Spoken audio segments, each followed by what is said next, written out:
Hey everybody, it's me. So I wanted to share something that came up for me this past week, which really helped me a lot in my own work as a medical healer.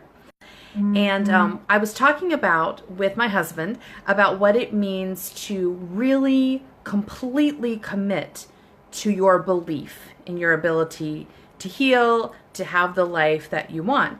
And it occurred to me the story from the Gospels in which Jesus has sent out the disciples into the world to heal and to cast out unclean spirits. And they're doing a pretty good job, but they hit one case that stumps them.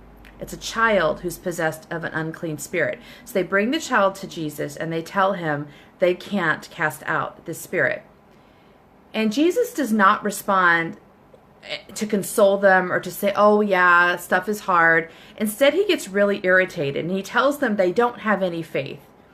And to me, when Jesus does that, it implies not that they are weak, but rather that they are not living into their power. Something has prevented them from claiming the power that is necessary to do this work. And Jesus very much wants them to claim their full power because he does not intend to be around healing everybody all the time. He wants these other humans to get with the program in their power. So the question is, what is it that stops these disciples? What is it that prevents this healing? So you go further in the story, and Jesus talks to the Father, and he says, do you believe your son can be made well? And the Father says, I believe. Help my unbelief. And that's the key, right? That's what's got the child locked up. It is the unbelief. Unbelief means there's at least a small part of us that is holding on to the reality that's presenting itself right now. You know, before Jesus asked that question, he has the man describe what it's like for this child to be possessed. You know, the spirit will throw his child into the fire and throw him in the water. It's torturing the child. He's seen it. The whole community has seen it. And so this is a very real reality to them. They have observable evidence that makes it feel very difficult to accomplish this healing. When the disciples come in contact with the Father, they get infected with the same unbelief because it feels like this is too hard. I was working with one of my clients this last week, and when he came to me, he wanted to work on two things. He wanted to work on beating a smoking addiction and on regulating or completely reversing his diabetes. After 1 week of working together, he comes to me and says, hey, I don't feel any need to smoke. Like after one meeting, he's like, yeah, that's really awesome. I just cleared right up. And I asked him about his diabetes. He was going to be measuring his blood sugar to see if there was any shifting in that. And he said, well, no, but I knew that would take longer because it's a more serious condition. And I told him, I said, the fact that you think it will take longer is what makes it take longer. Because from the spiritual realm, there's no difference between diabetes or an addiction or cancer or fibromyalgia. Like the spiritual realm does not recognize those levels of healing. It is the mind that thinks that is true. And because he was thinking that it would be more difficult, it resulted in him being stuck. And that's what's happening in this story. So Jesus says, do you believe? I believe. Help my unbelief. And it's that moment when he says, help my unbelief, that the Father is saying, don't excuse my unbelief. Don't forgive my unbelief. Don't understand my unbelief, but help it. Remove it. The Father is at the point that he is ready to take that last step forward and to give his whole self into the power that Jesus is inviting him into. And that's when Jesus is able to do the healing.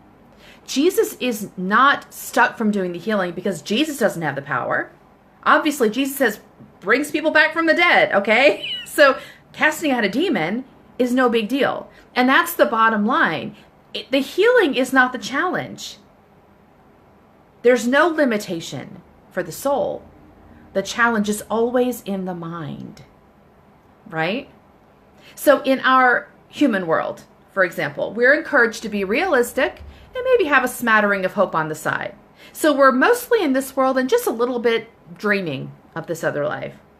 That's a compromised life, by the way. There's no integrity in believing what is and yet believing in what is not. It's inherently weakened. But the life that Jesus calls us to is a life of no compromise. You don't live half in the real world and half in faith. You live all the way in faith. That is the movement. There is no compromise available to a life lived in faith. And until we can strengthen ourselves into that belief, we do not live in our full power. And we will always feel like we're not living into our power. There's another story in the Bible that Clint brought up this past Sunday. And it's the story of the woman who has suffered for years with a condition in which she's constantly bleeding, which is physically very difficult for her and also means that in that society, she is not considered clean. So she's got a physical condition and a social condition, which is really, really taxing and difficult for her. So she hears Jesus is coming. And she's been to doctors, healers, she's gone to everywhere and never got this resolved. She hears Jesus is coming. And she makes a decision. She says, I am going to be healed. And this is the action step I'm taking. I'm going to go in and touch Jesus' robes. So the crowd gathers. Jesus is passing through the crowd. She sneaks up behind him and touches the hem of his robe and immediately feels herself healed. Jesus also recognizes something has happened. He turns around and says, who just touched me? He knows something energetic has passed between him and this woman. So she says it was her. He looks at her and says, your faith has made you well. It wasn't Jesus' intention or cognizance that healed her. It was her own inherent claiming of the power. Touching Jesus was the physical commitment she made in the world. It's the action step she took to commit herself to the healing. But the power was within her. And I think about that. There's so many times where people ask Jesus for healing, you know, and he always follows it up, usually with a question. He challenges it usually when someone asks him for healing. But she doesn't ask. She claims her healing. And I think that is so much more powerful. Not to ask, because asking suggests the answer might be yes or no, right? It's already wobbly. Requesting is already wobbly. Claiming is belief. It is a verified faith that does not need anyone's permission, but simply claims what it deserves, what it wants, what it owns. It's like going to a bank and who has your money?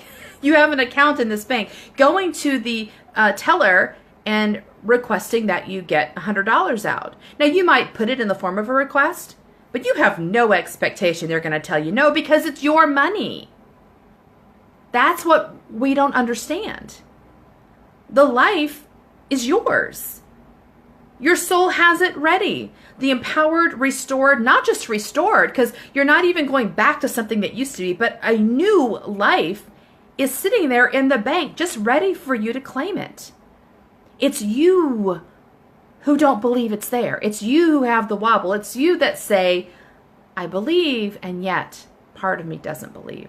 And the question is, what does it take for us to get to that point where we say, I do believe, help my unbelief. It is time to release the last thread of disbelief that has me stuck and live a life completely immersed in the belief of my belovedness, of my power, of my Christ-likeness, of my divinity. And when that happens, it's not about asking anymore. It's about owning what is yours. For me, that has been the journey I've been on as a healer in the last few months. Really claiming the truth about myself and being able to hold that truth for other people. When they are ready to say, I believe, help my unbelief, I am able to say, fantastic. I know exactly what to do to help you release that last bit of unbelief. Because our souls have everything in the bank. Just got to go to the teller window and ask for what's yours. I hope that's helpful today. Please feel free to leave comments, and I'll check in with you again soon. Bye.